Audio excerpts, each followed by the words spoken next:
Hey, what's going on, everybody? Welcome. Today is Tuesday, May 9th, 2023. My name's Jeremy. This is my first cup.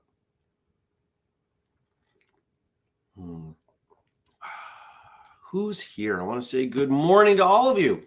Good morning, Dennis. Good morning, Brian. Good morning, Liz. And good morning to whoever else is not commenting in the chat. And to those of you watching later on, to those of you listening sometime into the future, I appreciate each and every one of you for being here. Thank you for joining me. Oh, good morning, Andy.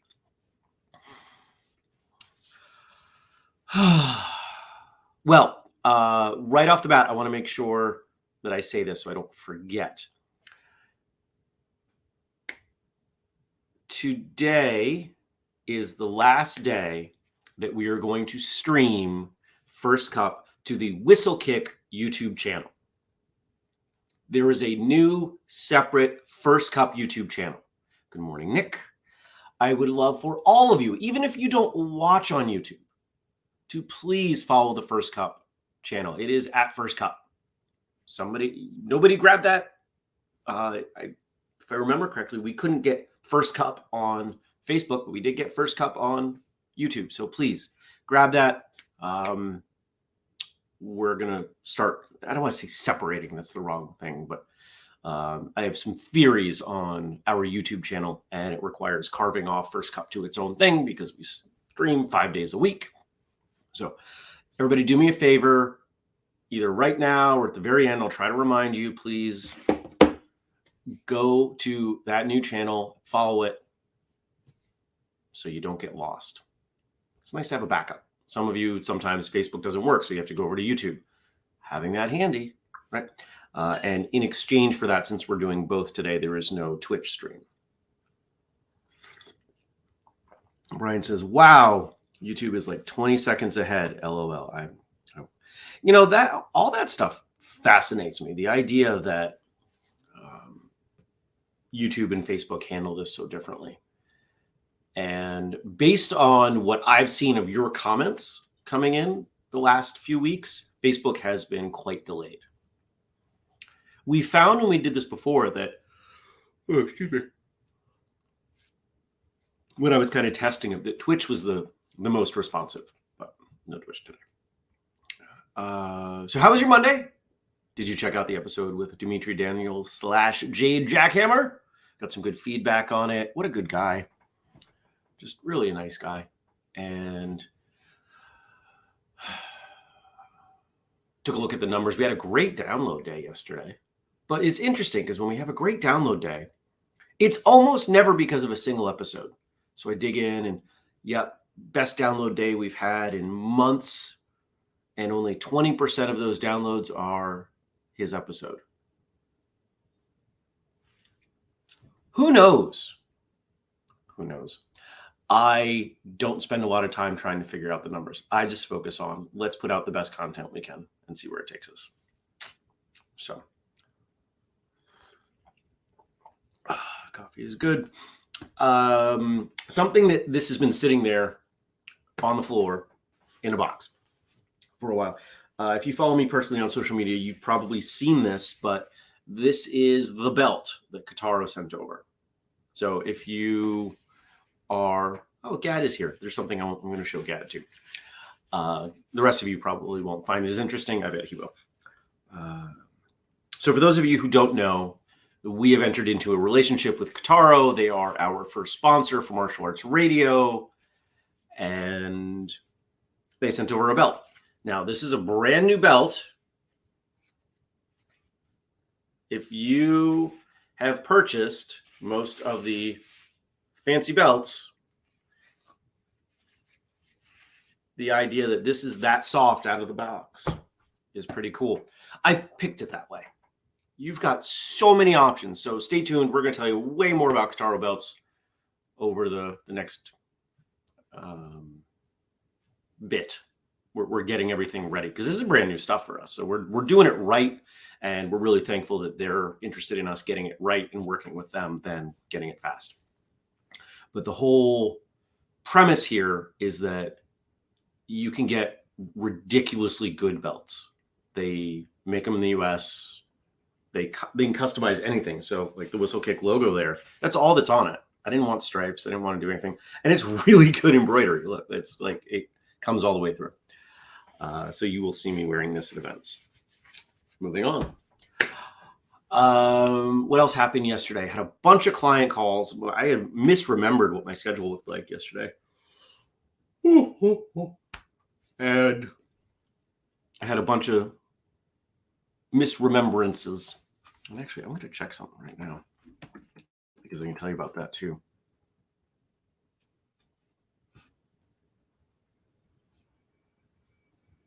Is it really loading that fast? All right. So yesterday, made a change. Whistlekick.com now, through all of the various hops that it has to take, is doing something from a different server, beginning this long-standing change that I've been working on for literally months. And whistlekick.com, that was the last thing I did yesterday, was make the final check and point it to the new place. The website itself is the same. It's one of the intermediaries. The web server, or really the web host is the proper term. I had some great client calls, did some work in between. Aha, Brian says, the new channel, first to comment. Thank you, Brian. I appreciate it. Dennis says, that embroidery is my John. It's a pretty sweet belt. And I'm not going to say you have to or should, but there is a discount code coming. So if you are interested in buying belts from Kitaro, you may want to hang off a little bit because it'll help us out. But I'm not going to tell you you have to, because that would be wrong. Here's the thing. It's right here. So, all right. So some of you know that one of the things that Gad, who is in the chat, and I have in common is a love of hip hop music. Now, when I was, let's see, this must have been 95. No, later than that. 98. Let's see. I lived there. Maddie lived there. Nate lived there.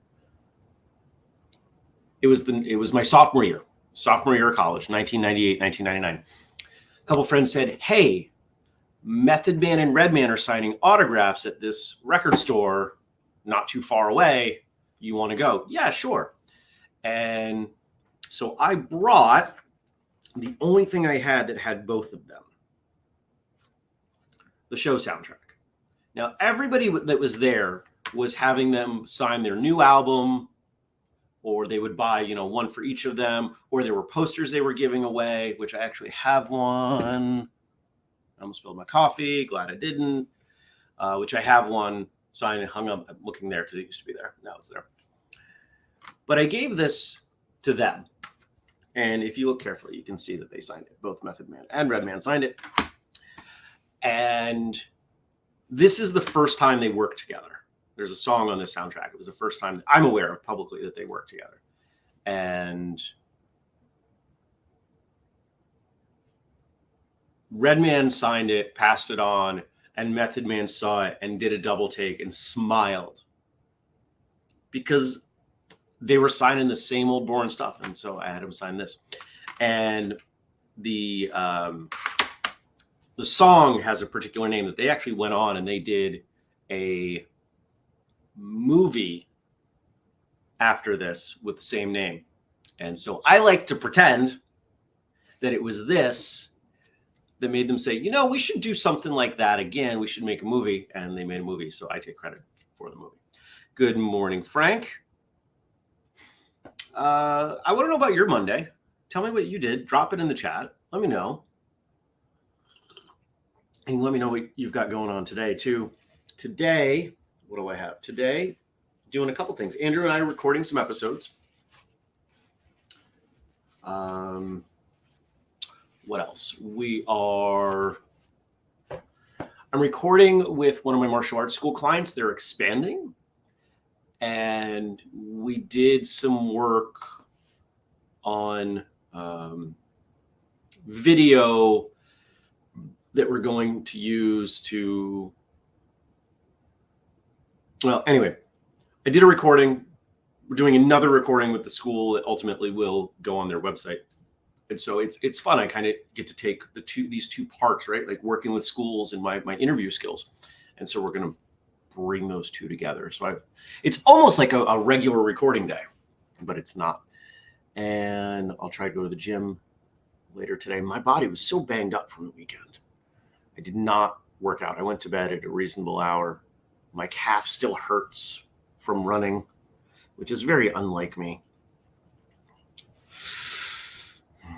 Jenny says she spent some time outside, needed the fresh air and warm sun, and Lilith didn't object. That's awesome. Liz says that she and Vinny are starting their first Kempo karate class together this evening. Very excited. Awesome. Congratulations. Gad had a great Taekwondo training yesterday. Mostly worked on the sidekick Yupchagi, which is his favorite kick. Awesome. Love it. Oh, and Gad agrees. Yep. Giving me credit on that movie, which ultimately became a TV show that did not last very long.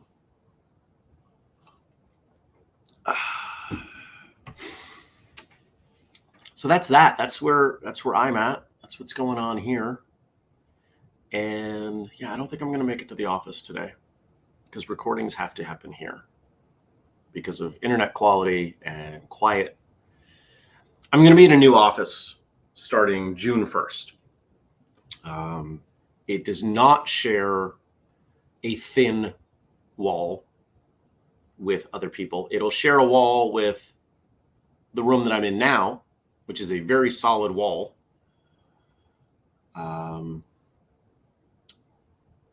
And the kitchen. So it should be fine in terms of noise. But it's also, instead of spending $350 a month for this tiny 12 by 7, it'll be $500 a month for something like 20 by 20. It's huge. And it's hardwood floors. So I imagine I'm going to film some stuff in there because it just feels like a training space. I'm excited. Frank says yesterday he spent time with his dog. Scooby ran some errands in the car, had to remind him that the lady at the drive-thru doesn't accept doggy kisses as payment. Ha! Fun times. All right. Let's switch gears. Thank you to Frank for all that you do. We've got some quotes here from him to go over. Well, were provided by him. I shouldn't say they're from him. I don't think they're from him. We will find out. And thank you to Josh for our theme song. Thank you to Denise for our audio.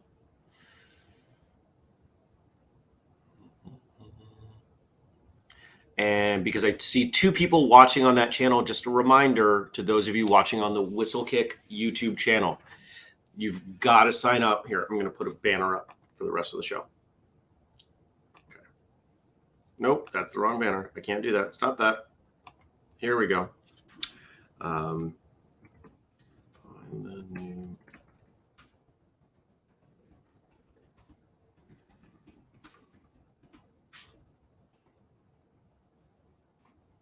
There. That one. Please find that one. You don't have to switch over now, but I do need you to subscribe and turn on the bells and all that because this is the last day we'll be using the Whistlekick feed for First Cup.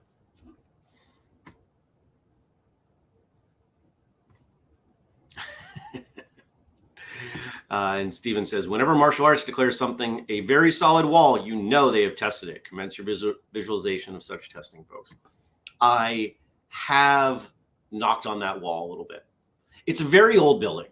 And so you've got original walls, which are quite solid. And then you've got not original walls, which are not so solid. And I have a not original wall between me and a very loud individual who sneezed so loudly yesterday, multiple times, that it scared me through a wall. This is one of the loudest people I've ever been around. All right. All right, this button. And if I didn't say thank you to Denise for the audio, I think I missed that one. Everyone you meet knows something you don't know, but need to know. Learn from them, Carl Jung.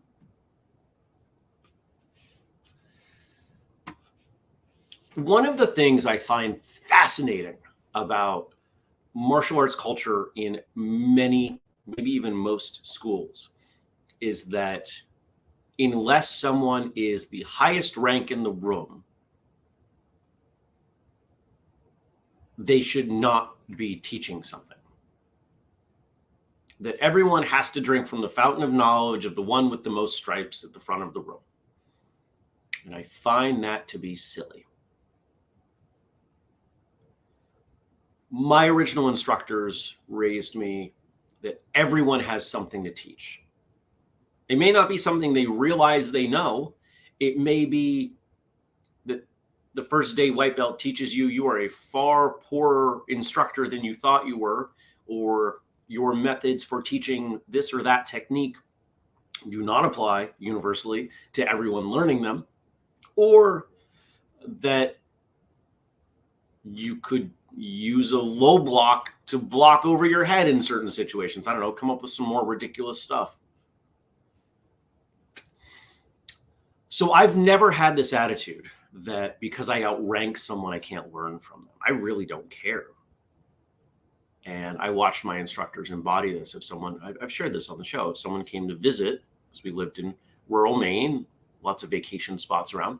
If someone came to class, they usually were put in the front of the room at some point to say, hey, what can you teach us?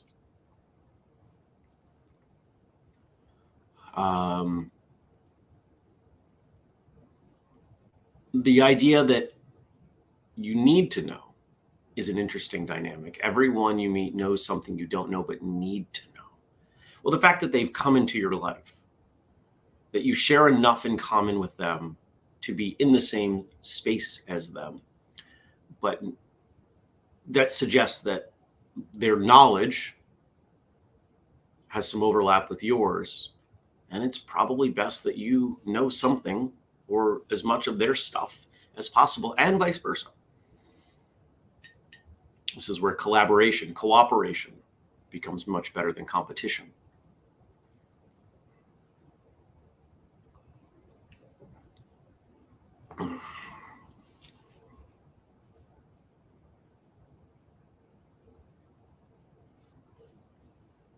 Next. The privilege of a lifetime is to become who you truly are. I wonder what percentage of us get really close to being who we truly are publicly, without apology. I'm going to guess it's not very many of us. Most of us put on a mask for our job, for our friends, when we go train. We have to be these different versions of ourselves. And it's not necessarily bad, except that the further away from who you are, the more disservice you do to both yourself and those around you.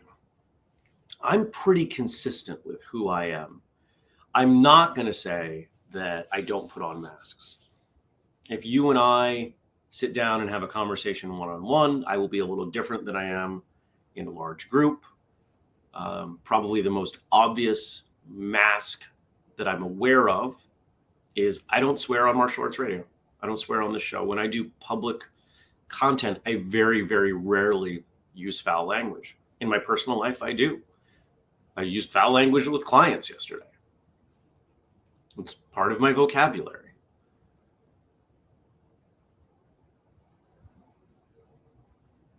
There are other things. I'm thinking of some other things too. I don't think it's ever a perfect thing. I don't think we're ever completely ourselves in front of others. But what about just for us? Knowing who you are and being who you are just for you, even if it's only in seclusion. I think there's value there. I think that's worthwhile.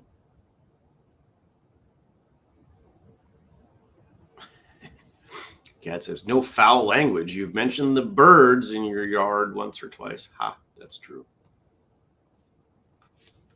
That is true. I don't see them right now. There was a fun moment yesterday morning where I heard something on the roof. I was like, what is that on the roof? And I looked out and I can see the roof line because the sun is right there. And I can see the roof line right here in the shadow. And I could see the birds walking on the very peak of the roof. And it's crows, so they're kind of bouncing a little bit. It's funny.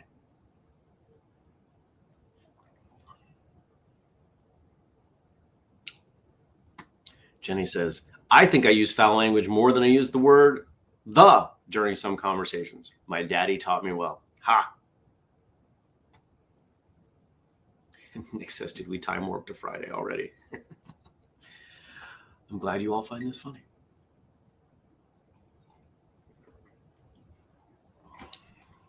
Everybody follow the First Cup YouTube page, please.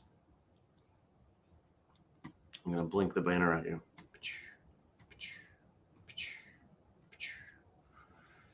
I'm going to delete that banner. There we go. Where am I going? I'm going right here. And our last quote. A man likes to believe that he is the master of his soul, but as long as he is unable to control his moods and emotions, or to be conscious of the myriad secret ways in which unconscious factors insinuate themselves into his arrangements and decisions, he is certainly not his own master. Well, let's do that one again. A man likes to believe that he is the master of his soul, but as long as he is unable to control his moods and emotions, or to be conscious of the myriad secret ways in which unconscious factors insinuate themselves into his arrangements and decisions, he is certainly not his own master.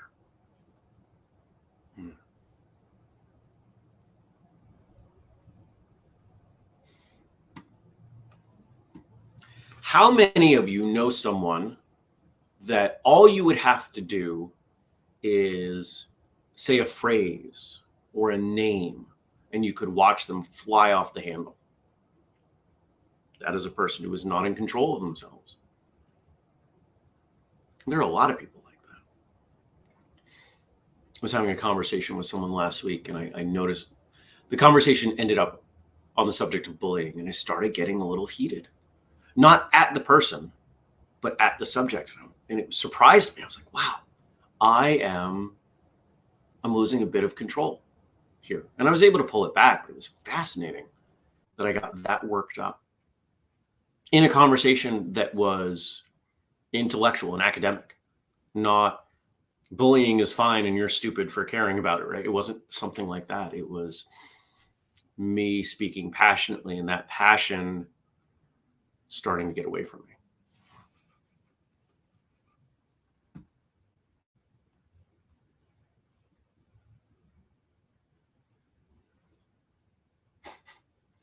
Again, I'm not going to read that out loud, but that's funny.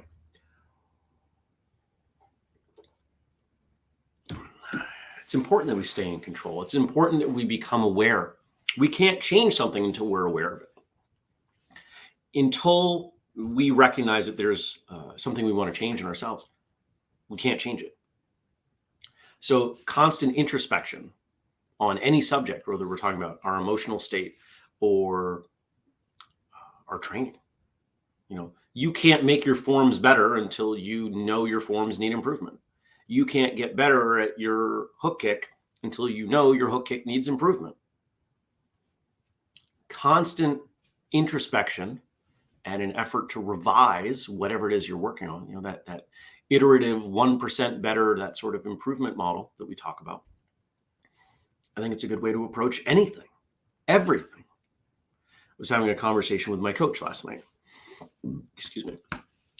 And we started off, what are some of the wins that you've had since we last talked? And I had a whole list. But that list only comes up because I'm taking an honest look at myself and the things that are going on. Here are the things that I want to improve. Here are the things that I'm happy about have improved. Here are the things I want to improve further. Because just like martial arts, I can't get better at all of it at the same time. And most of it is in some kind of opposition. I can't get better at everything. If I improve this, that, and the other, this other thing over here is probably not going to be in as good a shape. Right? We are heading into summer where I spend a lot of time working outside. I don't spend as much time at the gym. So my body changes. I tend to lose some strength, but gain some cardio fitness, we'll call it. By the way, the Charge program, a whole bunch of you have signed up for that. I'm super excited. If you missed out on it, it's still there. Go to whistlekick.com. You can tell me if the new website's working or the newly served website is working well for you. Whistlekick.com. Charge. It's a 30-day email program. Don't be afraid to identify the parts of yourself that could be better. And don't be afraid to say, you know what? I can't work on this one right now. You can't work on everything at once. In fact, pick one. Just pick one. Pick one thing that you can improve and work on it. You deserve that. Don't come up with excuses why you can't or won't. The people around you, and most importantly yourself, you deserve that progress. Don't remain comfortable indefinitely. There's nothing wrong with comfort as long as it's temporary. Permanent comfort is death. Think about it. I hope you have a fantastic day. I hope you will consider supporting us. The number one thing you can do right now, please go subscribe to the First Cup YouTube channel. Find it, subscribe to it, turn on notifications for it. Leave a comment on something. Help us grow this show via that channel. Pretty please. I thank you all for coming by. Don't forget the code FIRSTCUP15 to save 15% at whistlekick.com on something like the Charge program. And those of you who attended All In Weekend, get your registrations in because we open public registration next Monday. And I've got a feeling there are a bunch of people waiting, knocking on the gates. Don't lose your spot. I appreciate you coming by. Thank you for joining me, and I will see you back here tomorrow. Take care, everybody. Peace.